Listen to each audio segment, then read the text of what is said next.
We're now joined by Venezuelan Ambassador to South Africa, Carlos Feo Acevedo, who is, of course, going to be able to give us a sense of how the Venezuelan government intends to respond to this. We saw a statement coming out of the Venezuelan Ambassador government this morning, which read to the effect that the entire country and all its social and political structures have been mobilized to withstand what it describes as an imperialist attack. What does that mean in practice? Yes, good evening, and thank you for allowing me to be here to share what is happening in Venezuela, the recent events happening in Venezuela right now, today especially, highlighting what is terrorist and criminal strikes made by the U.S. administration against our people, and the kidnapping of our president, Nicolas Maduro, and his wife, Celia Flores. It is, we see the recent statements, outrageous recent statements made by President Donald Trump, saying that he's going to rule our country. But the news is that Venezuela is still being a sovereign country, an independent country, and U.S. administration is not going to rule on our country, on our oil resources, on our land, on our mineral resources, on our people.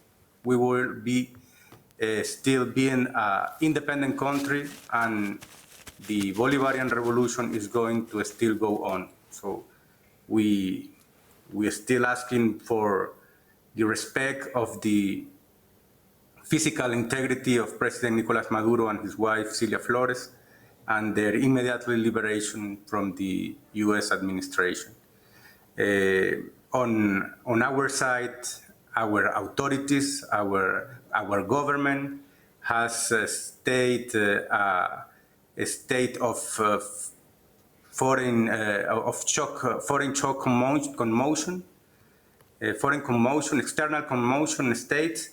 And that means we are going to deploy all the people to be alert, to deploy our military forces and all the popular forces of the revolution to the streets to defend our homeland, to defend our independence, to defend our sovereignty. Yeah. Ambassador, what happens to the running of government in the interim during the capture of Maduro? Who will assume the position of head of state? The revolutionary government is still in place, as our constitution is very clear.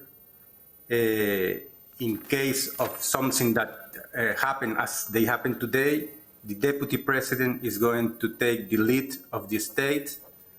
And it's important also to highlight that our people is very stick to our constitution, and as also our President Nicolas Maduro has said several times, that the revolution is not only in his shoulders, but belongs to all the Venezuelan people.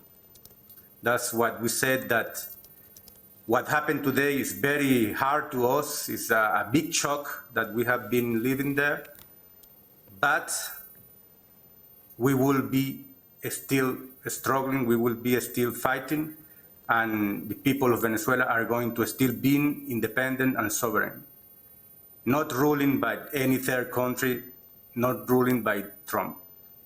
Yeah. So, just for clarity, Deputy President Delcy Rodriguez will assume the position of head of state going forward until the release of Maduro. Well, it is too early to say, is what the Constitution said, but we are expecting to have their statement in few minutes from now. Already the Deputy President has announced she's going to have a speech to see the next steps of what is going to happen. Yeah. Importantly here, does Venezuela have the military means to defend itself from continued strikes and attacks from the U.S.? Yes, it's an interesting question. Assuming that the U.S. military power is, as you have seen, is very strong. They are the main military power in the world, and also they control the industry of war, industry of destruction, industry of death. They are the most powerful military forces right now. But although that, we can say that our people, our military forces, have a huge weapon that they don't have. It's the moral and is the will of the people to be independent and to defend our homeland. It's not the first time that the biggest empire has been defeated by determined people as we are. 200 years ago, we, the people of Venezuela, had success to defeat then the Spanish Empire, and we are willing to succeed also against the US imperialism today. Yeah. Are you at least satisfied with the level of response from the international community, particularly from Venezuela's economic allies? Russia, China, and Iran come to mind when one thinks of that.